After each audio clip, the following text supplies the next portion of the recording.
We are thrilled to be partnering with CFED today to bring you this event focused on tax credits and other policies that help low-wage Americans not only build wealth, but equally importantly, retain that wealth at tax time and beyond. Last Friday, we joined thousands of other organizations, policymakers, and advocates to celebrate EITC Awareness Day, which is a national movement to raise awareness of the Earned Income Tax Credit. The EITC is a vital program for helping low-wage workers stay out of poverty and move towards a pathway to financial stability.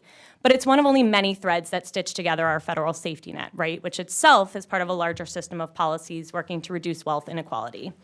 Today, you'll hear from members of Congress and two panels of experts about the importance of these policies, how they work, and what might lie ahead for them in the coming year. We have a jam-packed event ahead of us today, so without further ado, I'd like to introduce our first speaker of the day, CFED President Andrea Levere. CFED is a private nonprofit organization with the mission of building assets and expanding economic opportunity for low-income people and disadvantaged communities through financial inclusion and capability, match savings, entrepreneurship, and affordable housing. Serving as president since 2004, Andrea oversees major CFED initiatives like the Racial Wealth Divide, the Assets and Opportunity Network, and the Taxpayer Opportunity Network. In 2016, the Board of Governors of the Federal Reserve System appointed Andrea to its Community Advisory Council, which provides advice and recommendations to the board on a wide range of issues, including those affecting low-income and communities of color. For decades, Andrea has been a leader in protecting and advancing policies that help to alleviate poverty and build economic opportunity for all, many of which you're going to be hearing more about today. So without further ado, please join me in welcoming CFED President Andrea Levere up to the podium to get things started.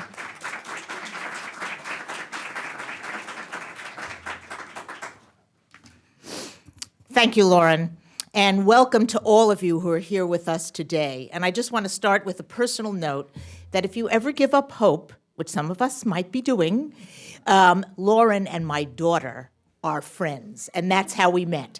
So it's fantastic to see the next generation stepping up and assuming leadership for the work that we all do together. So thank you so much, Lauren, for that introduction. Today is a very, very important day for CFED, but also for the millions of Americans who take advantage of the Earned Income Tax Credit every year.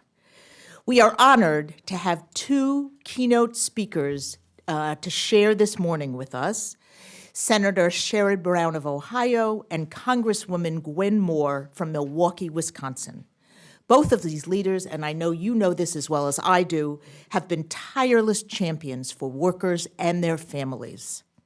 We are also so pleased to be joined today by many of the nation's leading organizations who focus on economic opportunity and tax time.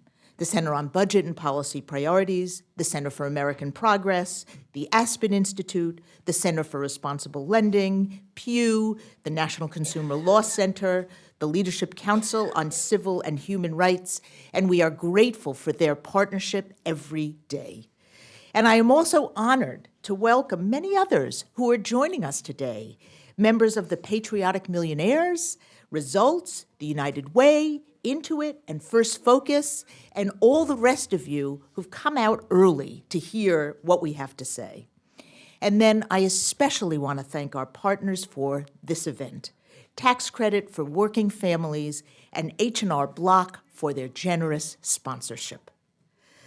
I'm so pleased to see such diverse partners and supporters here today because I believe deeply that these times call for a new model of partnership, not just among those of us in the nonprofit sector, but between those of us in the nonprofit sector and the corporate sector, because together we can do things that we know are critical to both low-income families and for the economy. This morning is going to combine two key themes in our work, and I know the work of many of you. First, how do we help low-income and low-wealth families build wealth? And second, how do we ensure that they can protect that wealth over time, especially in communities that have been in financial security for too long a time and have faced the ever-growing racial wealth gap? I know everyone in this room shares our commitment to helping working families get ahead by building savings, whether it's for emergencies, for college or post-secondary education or home ownership, and our commitment to encourage policymakers to put the tax code to work for working families and not just for those who earn the most. Today, we start by building on the success of the Earned Income Tax Credit, which we know is the most effective anti-poverty tool in the tax code. And each one of you have been responsible for making that such. The EITC rewards work and puts money back into the pockets of workers, and we know that families are able to build wealth, and they can protect that wealth through effective consumer protections that ensures that their savings are maintained at tax time. So we have two panels that are going to be exploring these topics in depth, and I want to thank our panelists, and we will be sharing those panelists with you as the time comes. We are also very, very pleased to have some of the leaders on the policy front here with us to share their experiences. As you know, it is our first speaker is going to be Senator Sherrod Brown, and we're hoping he's coming through the door any minute. I'm going to start by doing a little introduction of him so you have a sense of his background, and we'll all be able to cheer him as he walks through the door. He has been, as many of you know, a tireless champion for working families all his life. He is from Mansfield, Ohio, where he grew up working in the summer on his family's farm. He has put very hardworking Ohioans first in the Senate as a ranking member of the Senate Banking Committee, where he has stood up for the middle class with strong consumer protections and a commitment to build the opportunity economy through fair financial practices. And in his role on the Senate Finance Committee, he has been very focused on helping the EITC become permanent in 2015 and has tirelessly championed the expansion of the EITC to workers not currently raising children. He also cares deeply about the priorities that CFED and the Taxpayer Opportunity Network have advanced. We are very proud to have him as a sponsor of the VITA Act that authorizes funding for the program at double its current level and formally codifies the program in statute. And I know you can repeat these numbers in your sleep, but nationally, tax volunteers helped file 3.3 million returns last year, including 700,000 EITC returns, which put over $1 billion in EITC's benefits back into the pockets of working Americans. And this includes $30 million for folks from Ohio. The other thing that I know we are extraordinarily proud of is that the VITA sites have the highest accuracy rate of any tax preparer in the system, currently a 94% accuracy rate. That's a rate I aspire to in my work every day. And Senator Brown has also seen firsthand the impact of the EITC and VITA volunteers when he visited the Neighborhood Housing Services, a VITA site in Cleveland last year, and actually joined a woman filing her taxes who was claiming the EITC. Is anybody here from Cleveland? Do we have any Cleveland folks? No, not yet. You used to live there? That counts, all right? And while he was there, he met VITA volunteers, and he saw how the work of these volunteers were changing the lives of the people that they worked with every day. One of the other things that Senator Brown does is he publishes a list of all the community tax preparation sites in Ohio where taxpayers can get free access to filing their taxes. One of the data points that concern us the most is that 1 in 5 Americans who are eligible for the Earned Income Tax Credit do not file for it. So our focus on really expanding access to information and ensuring that everyone who is eligible for this benefit gets it is absolutely critical. And the senator has been a leader in ensuring that this information gets out to all the communities in his area. He has also been a tireless advocate with us and many of the partners in this room in really standing up for a range of the initiatives that tax time can help support. I know many of you have understood that tax time is one of the most important financial moments in the lives of low-income people. And it offers you an opportunity to help low-income people get banked, to help them start saving, to help them start thinking about the future, to get access to financial coaching, and do other things that they don't have the opportunity to do. And one of the things that we've seen happen with VitaSites is that because the VitaSite is such a trusted partner for many of the tax filers, that they do things when they're there that they may not do otherwise. And so one of the key elements that has been so critical for us is that these tax sites have been supported in really expanding the range of financial capability services and savings opportunities that they bring to the fore. In Ohio, the senator has been a huge advocate to help organizations across the state bring these products and services, and also ensure that the financial products and services that are available to them are fair and affordable that meet the needs that they have. So, those are my Ohio stories. Anybody have anything to share on Ohio? Yes. Does Fleetwood Park count? Ah, yes. Well, we love that as well. And I guess the other thing that I would say, as I'm doing my job, is to say that our opportunity to really bring in new partners with the EITC is critical. For those of you who are actually working with networks, I'm going to urge you to think about how do you introduce those networks to the valuable services that your community tax preparers are offering. Since the election, CFED has had a series of regional listening sessions. Several of you came up to me and shared how important those sessions have been in really raising up priorities in your communities and particularly in regions.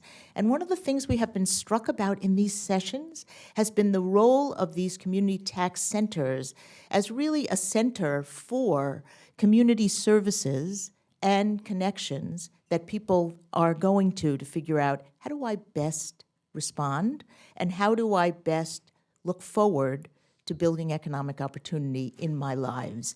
So the other piece is, as you think about your own organizational affiliates, how do you link those connections to the VitaSites and other community tax prep sites in your community? One of the other things that we're proud to report that I heard is at the Assets Learning Conference last September, we had 1,000 members of our Taxpayer Opportunity Network, and as of today, I can't see that. It's coming? Yes, terrific. We have 1,200. So, with that, it is my great, great pleasure. Senator, I've already told the story of your entire life and how you... They're awake and they're so ready for you. And I just want to thank you for being such a tireless champion for the working families of Ohio and for the entire United States. So with that,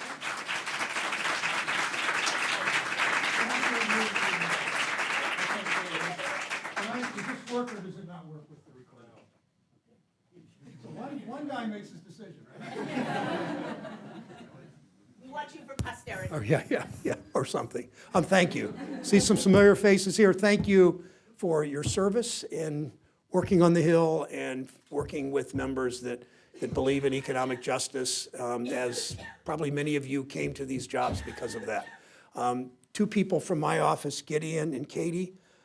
Gideon, who's surely not listening, and Katie, who is, okay. anyway, have worked on these issues and are here because of the progressive policies in our office. And thanks for the work they do. This is my real voice. I talk like this. I don't smoke. I'm not sick. I just talk like this. My wife, how many of you know who my wife is? Okay. A lot of you are on Facebook. If you're on Facebook, check out my wife's Facebook, 170,000 followers. Her name is Connie Schultz, and you will, if you kind of like me, you'll really like her. Trust me on that. So she and I spoke at the John Glenn memorial service because we were very good friends, and there were 4 or 5 people that they asked to speak, the head of NASA, because it was Astrid and all that. And Connie and I stood on stage, and I spoke, and she spoke, and as we're talking to people later, and like 10 people came up and said, God, Connie, you were really great. And then they'd see me and say, Senator, nice job too, like that. So you get used to that. Anyway, this is my room. So Connie and I once were at a reception in a room about this size, but no tables and chairs, and everybody was standing kind of packed together. And this guy, when I walked up, there were 2 or 3 that took a microphone and spoke. And as I was speaking, a guy, true story, turned to my wife, standing this close, she'd never seen him before, and said, I hate that guy's voice. She said, really? He said, yeah, when that guy speaks, man, he goes, it's like fingers on a blackboard. She said, I like his voice. He said, you like that guy's voice? And she said, yeah, you know when I really like it? She goes like this, and he leans in, she leans in. He says, I really like it when he wakes me up in the middle of the night and says, I love you, baby.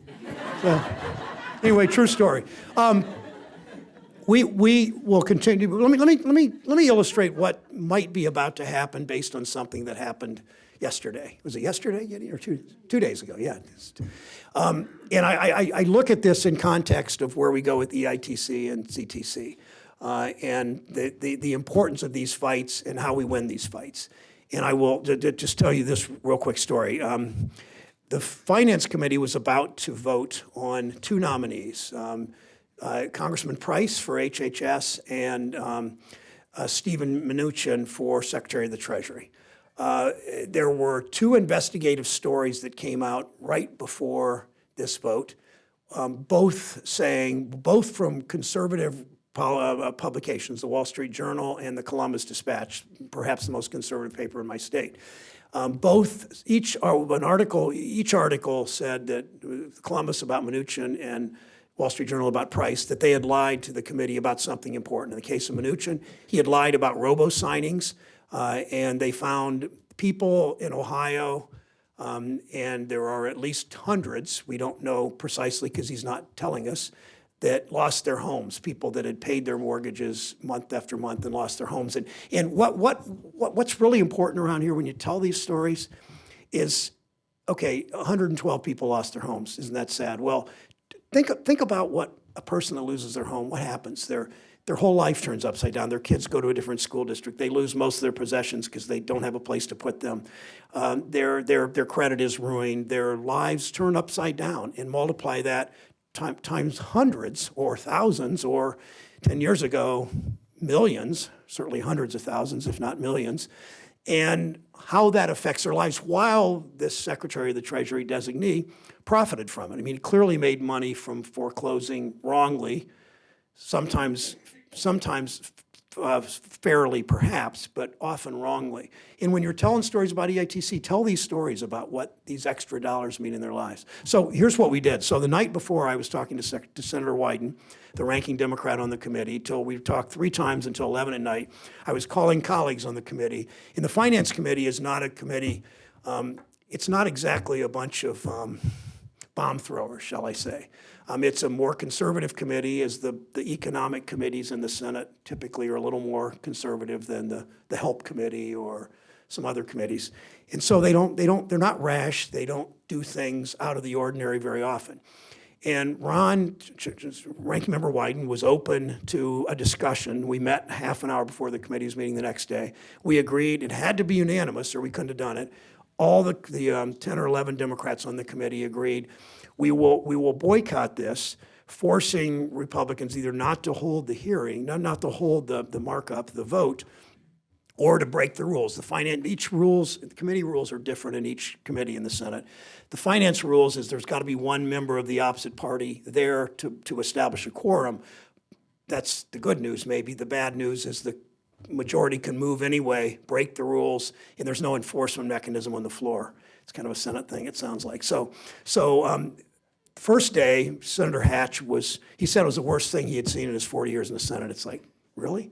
But anyway, that's what he said. And we all walked out of the room before the hearing, right around the time the hearing was scheduled, and said what we were doing. And again, it wasn't to block it. It wasn't even to slow it, because they're going to have their vote eventually. It was to say, you mean we're going to vote somebody out? You're going to break the rules of the committee to vote somebody out, and two people who have lied to the committee about something really important and not disclosed. I mean, Mnuchin earlier had forgotten he had a $100 million investment. He just forgot to put it on his report. I mean, I know that's happened to you, your $100 million investments you've just forgotten you had. I mean, there's things like that, these are two people whose ethics are shaky. So we hung together. They got a lot more attention, and we probably won't defeat them, but we might. And they will go into these offices with people watching them a little more closely, because of their ethics, and because of their past, and because of the kinds of policies they've followed. Again, it's not a huge victory. It wasn't as big as our permanent EITC victory, but it was a victory. So you will see some unusual kinds of things in the weeks and months ahead. To EITC, there's two friends of mine in the back, Bill and David Harris. If they put their hands up, they probably won't even put their hands up, because they're like that.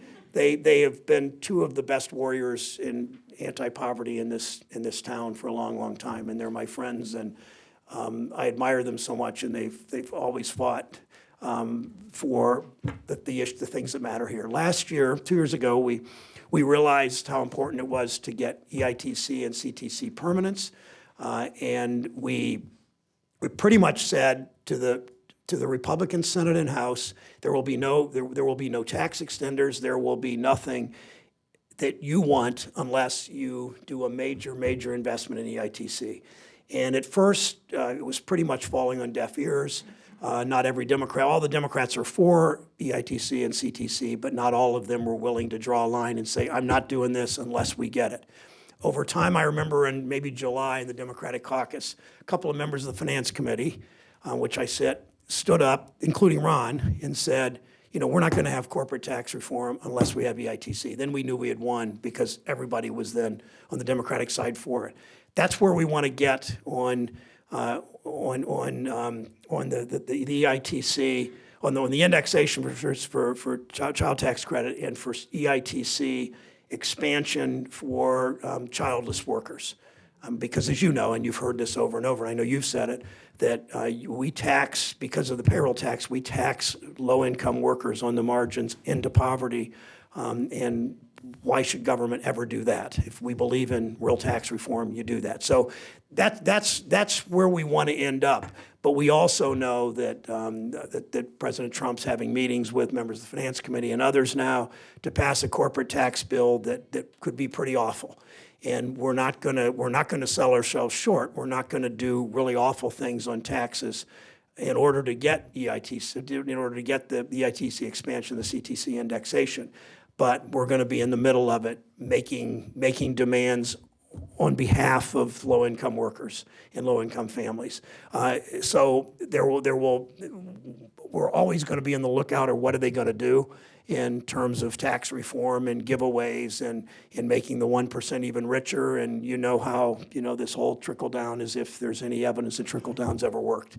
So I'll always explode that myth when they say give tax breaks to the job creators, because it never really works that way. So I will stop there, and I really came just to say thank you. Your work here really matters. I mean, the honor and the privilege, all of you, of getting to work either in this body or for groups that are pushing this body on justice, economic justice, and social justice issues. The privilege to get to do that is in fighting for people that it really matters is so important. I'll close with one thing. I'm guessing, how many of you have ever said the term helping the least among us? How many of you have said that? Okay. I want to cure you of that, and here's how. This isn't a religious speech, but my politics in many ways are bookended by Matthew 5, the Beatitudes, and Matthew 25, when I was hungry, you gave me food, and Micah 6:8. love, do justice, love kindness, and walk humbly with God. But in the Bible, the translation on when I was hungry, you gave me food. When I was thirsty, you gave me drink. When I was naked, you clothed me. When I was sick and in prison, you came visited me. And then what the Bible supposedly says is that what you did, but when do we do that, Lord? What you did for the least of these, you did for me. Well, it just occurred to me about a year ago about this. I don't think Jesus ever would have said, you did for the least of me. He didn't think that you were less than I am or I'm less than you are.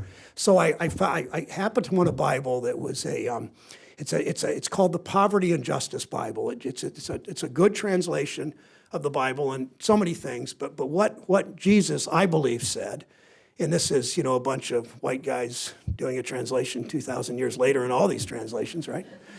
But what Jesus actually said, and this is what I believe, is that what you did to my people, what you did for my people, even those you seem less important, you did for me. What you did for my people, even those that seem less important, you did for me. Not the least of these, but those that you see maybe is less important. So it puts a whole new.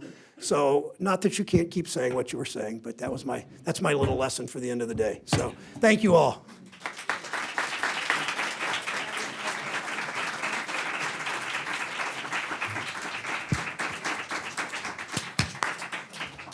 So somehow I can't imagine you thought that Senator Brown would bring us to a revival meeting, but he has.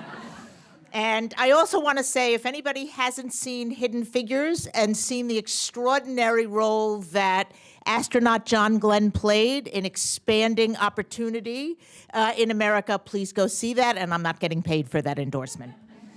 So nothing could position us better for the next panel. As Senator Brown spoke, he spoke about the role of the tax code in doing one of two things.